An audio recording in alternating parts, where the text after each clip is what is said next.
আসসালামু আলাইকুম সুধী দর্শক, আপনাদের জানাই আন্তরিক শুভেচ্ছা ও অভিনন্দন। আজকের এই বিশেষ প্রতিবেদনে আমরা নবম জাতীয় পে স্কেলকে একটি সম্পূর্ণ ভিন্ন ও অত্যন্ত প্রাসঙ্গিক দৃষ্টিকোণ থেকে বিশ্লেষণ করব। সেটি হলো বাংলাদেশের তরুণ সরকারি কর্মকর্তাদের দৃষ্টিভঙ্গি থেকে পে স্কেলের গুরুত্ব, তাদের বর্তমান চ্যালেঞ্জ এবং নবম পে স্কেল কার্যকর হলে তাদের সামনে যে সম্ভাবনার দ্বার উন্মোচিত হবে তার একটি বিস্তারিত চিত্র। বাংলাদেশের সরকারি চাকরিতে প্রতি বছর হাজার হাজার তরুণ যোগ দিচ্ছেন। মেধাবী, উচ্চশিক্ষিত এবং স্বপ্নময় এই তরুণরা দেশের প্রশাসনকে একটি নতুন উচ্চতায় নিয়ে যাওয়ার সম্ভাবনা ধারণ করেন। কিন্তু তারা যখন চাকরিতে প্রবেশ করেন তখন বাস্তবতার মুখোমুখি হয়ে অনেকেই হতাশ হন। শিক্ষাগত বিনিয়োগ ও পরিশ্রমের তুলনায় প্রারম্ভিক বেতন অপ্রতুল, জীবনযাত্রার ব্যয় ক্রমবর্ধমান এবং বেসরকারি খাতের প্রলোভন সবসময় পাশে থাকে। এই জটিল বাস্তবতার মধ্যে তরুণ সরকারি কর্মকর্তাদের টিকে থাকা এবং এগিয়ে যাওয়ার গল্পটি আজকের প্রতিবেদনের কেন্দ্রে রয়েছে। আর নবম পে স্কেল সেই গল্পের একটি টার্নিং পয়েন্ট হতে পারে বলেই আমাদের দৃঢ় বিশ্বাস। বাংলাদেশে প্রতি বছর বিসিএস পরীক্ষায় অংশ নেন কয়েক লক্ষ পরীক্ষার্থী। এই বিশাল সংখ্যক প্রতিযোগীর মধ্য থেকে মাত্র কয়েক হাজার পাশ করেন এবং চূড়ান্তভাবে সরকারি চাকরিতে যোগ দেওয়ার সুযোগ পান। এই মানুষগুলো দেশের সেরা মেধাবীদের মধ্যে অন্যতম। বিশ্ববিদ্যালয়ে ভালো ফলাফল করেছেন, বছরের পর বছর পরিশ্রম করে প্রস্তুতি নিয়েছেন এবং কঠিন প্রতিযোগিতামূলক পরীক্ষায় উত্তীর্ণ হয়েছেন। এই তরুণরা যখন চাকরিতে প্রথম যোগ দেন তখন তাদের মনে থাকে অনেক স্বপ্ন ও উদ্দীপনা, দেশের জন্য কিছু করার আগ্রহ, সরকারি প্রশাসনে ইতিবাচক পরিবর্তন আনার প্রত্যয় এবং একটি সম্মানজনক জীবন গড়ার প্রত্যাশা। এই তিনটি অনুপ্রেরণা নিয়েই তারা সরকারি চাকরিতে প্রবেশ করেন।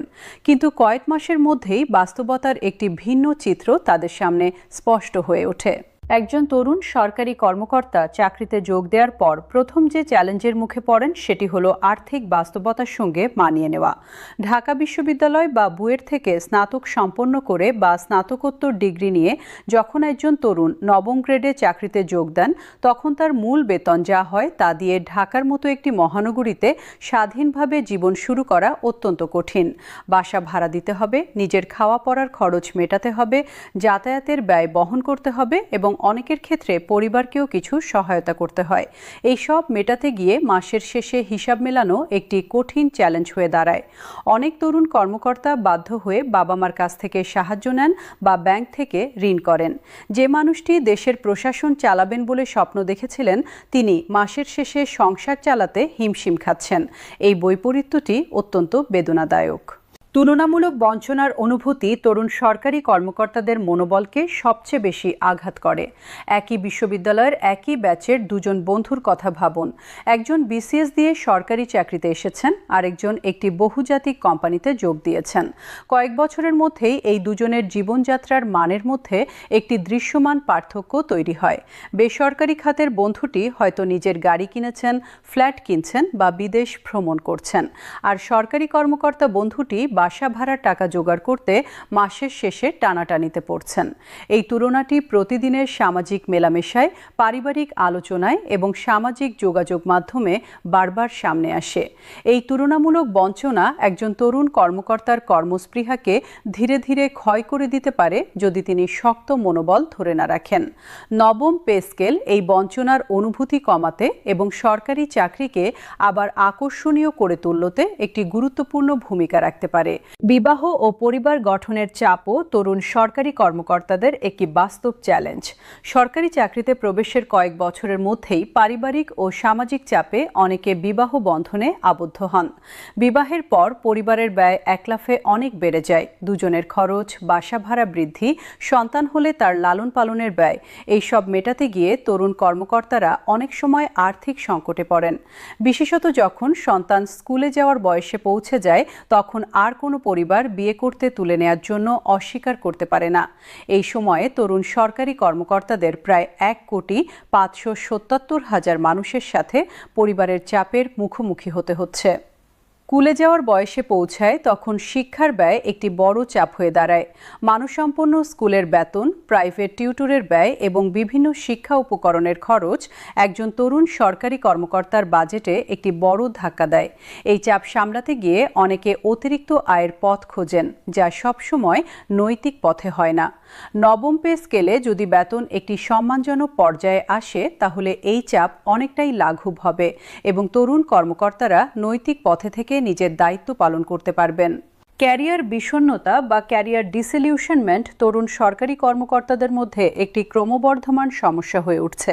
চাকরিতে যোগ দেওয়ার প্রথম কয়েক বছর অনেকেই উদ্যমী ও উৎসাহী থাকেন, কিন্তু ধীরে ধীরে যখন তারা দেখেন যে আর্থিক অনিশ্চয়তা কাটছে না, পদোন্নতির পথ দীর্ঘ ও জটিল এবং প্রশাসনিক জড়তা তাদের উদ্ভাবনী চিন্তাকে বাধা দিচ্ছে, তখন হতাশা ক্রমশ বাড়তে থাকে। এই হতাশা কর্মক্ষমতায় নেতিবাচক প্রভাব ফেলে এবং কেউ কেউ চাকরি ছেড়ে দেওয়ার কথাও ভাবেন। বিশেষ করে যারা বিদেশে উচ্চশিক্ষার সুযোগ পান, তাদের একটি অংশ দেশে ফিরে সরকারি চাকরিতে না থেকে বিদেশেই থেকে যান বা দেশে বেসরকারি খাতে যোগ দেন। এই মেধা পাচারটি দেশের দীর্ঘমেয়াদী প্রশাসনিক সক্ষমতার জন্য একটি বড় ক্ষতি।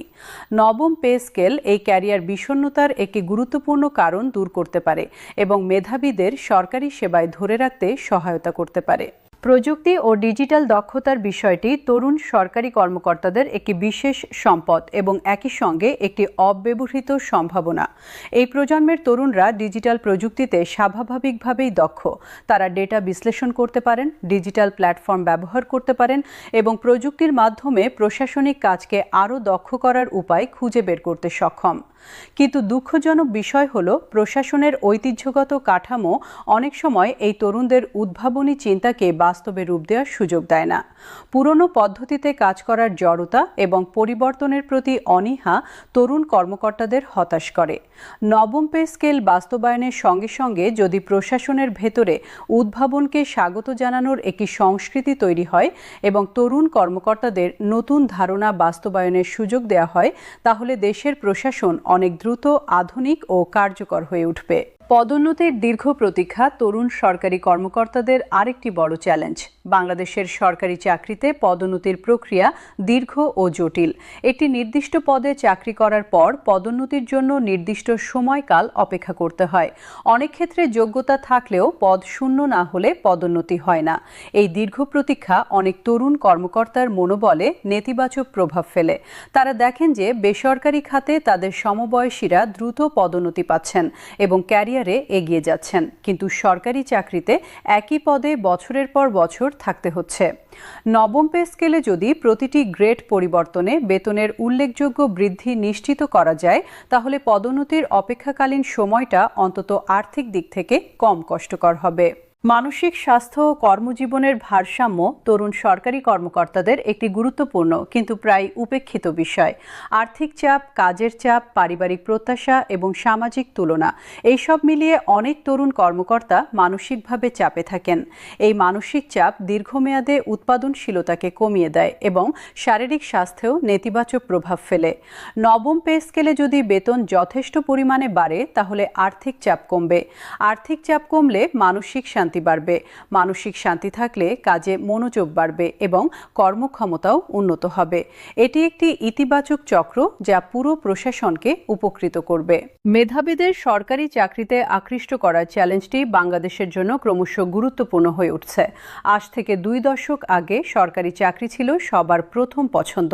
নিরাপত্তা, মর্যাদা ও স্থিতিশীলতার কারণে মেধাবী তরুণরা স্বতঃস্ফূর্তভাবে সরকারি চাকরির দিকে ঝুঁকতেন। কিন্তু বর্তমানে বেসরকারি খাতের বিস্তার, বহুজাতিক কোম্পানির আগমন এবং উদ্যোক্তা সংস্কৃতির বিকাশের ফলে তরুণদের সামনে অনেক বেশি বিকল্প এসেছে। এই বিকল্পগুলো অনেক সময় সরকারি চাকরির চেয়ে বেশি আর্থিক সুবিধা দেয়। ফলে কিছু মেধাবী তরুণ সরকারি চাকরিকে তাদের প্রথম পছন্দ থেকে সরিয়ে দিচ্ছেন।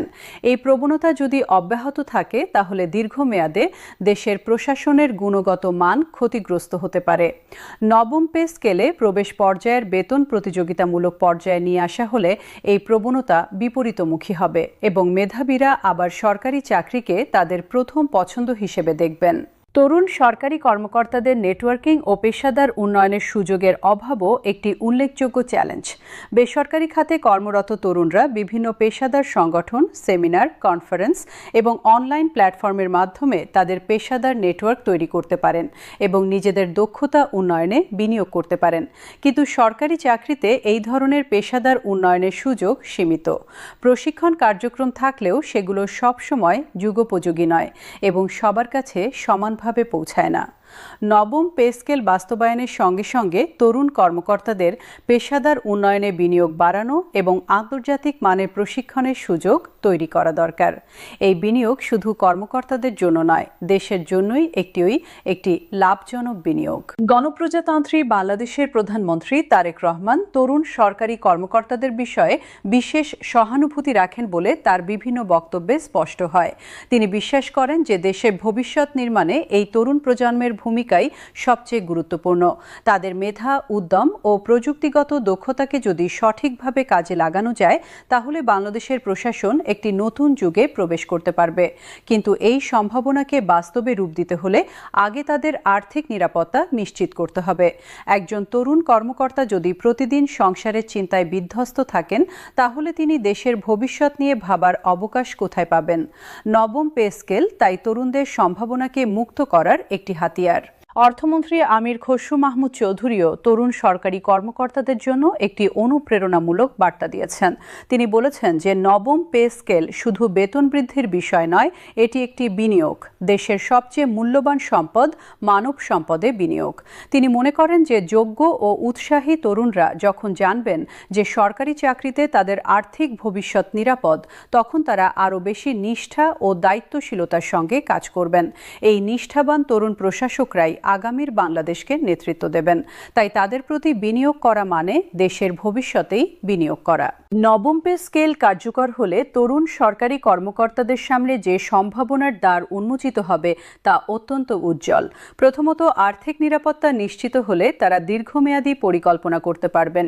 নিজের বাড়ি কেনার স্বপ্ন, সন্তানকে উচ্চশিক্ষা দেওয়ার পরিকল্পনা এবং অবসরের জন্য সঞ্চয় করার সুযোগ, এই মৌলিক আর্থিক লক্ষ্যগুলো অর্জনের পথ সুগম হবে। দ্বিতীয়ত, মানসিক চাপ কমলে সৃজনশীলতা বাড়বে, কর্মক্ষেত্রে নতুন ধারণা নিয়ে কাজ করার উৎসাহ বাড়বে এবং প্রশাসনিক উদ্ভাবনের সংস্কৃতি গড়ে উঠবে। তৃতীয়ত, আর্থিক স্থিতিশীলতা থাকলে নৈতিক পথে থাকা অনেক সহজ হয়, দুর্নীতির প্রলোভনের বিরুদ্ধে দাঁড়ানোর শক্তি বাড়বে এবং একটি দুর্নীতিমুক্ত প্রশাসনের ভিত্তি তৈরি হবে। চতুর্থত, সরকারি চাকরি আবার মেধাবীদের প্রথম পছন্দ হয়ে উঠবে, যা দীর্ঘমেয়াদে প্রশাসনের গুণগত মান উন্নত করবে। সব মিলিয়ে তরুণ সরকারি কর্মকর্তারা বাংলাদেশের প্রশাসনের ভবিষ্যৎ। তাদের মেধা, উদ্যম ও স্বপ্নকে সঠিক পরিবেশ ও সুযোগ দিলে তারা এই দেশকে একটি নতুন উচ্চতায় নিয়ে যেতে সক্ষম। নবম জাতীয় পে স্কেল সেই সঠিক পরিবেশ তৈরির একটি অপরিহার্য পদক্ষেপ।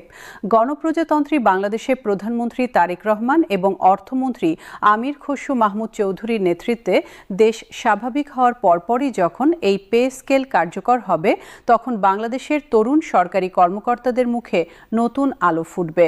তাদের চ্যালেঞ্জগুলো কমবে এবং সম্ভাবনাগুলো প্রস্ফুটিত হবে। একটি অনুপ্রাণিত ও আর্থিকভাবে নিরাপদ তরুণ প্রশাসক বাহিনীই পারবে বাংলাদেশকে 2041 সালের স্বপ্নের উন্নত দেশে পরিণত করতে। সেই উজ্জ্বল ভবিষ্যতের প্রত্যাশায় আজকের প্রতিবেদন শেষ করছি। প্রিয় দর্শক, আজকের এই বিশেষ প্রতিবেদনটি যদি আপনার কাছে গুরুত্বপূর্ণ ও তথ্যবহুল মনে হয়ে থাকে তাহলে অবশ্যই আপনার পরিচিত সকলের মাঝে শেয়ার করুন এবং সরকারি চাকরি সংক্রান্ত সর্বশেষ আপডেট পেতে আমাদের সঙ্গেই থাকুন।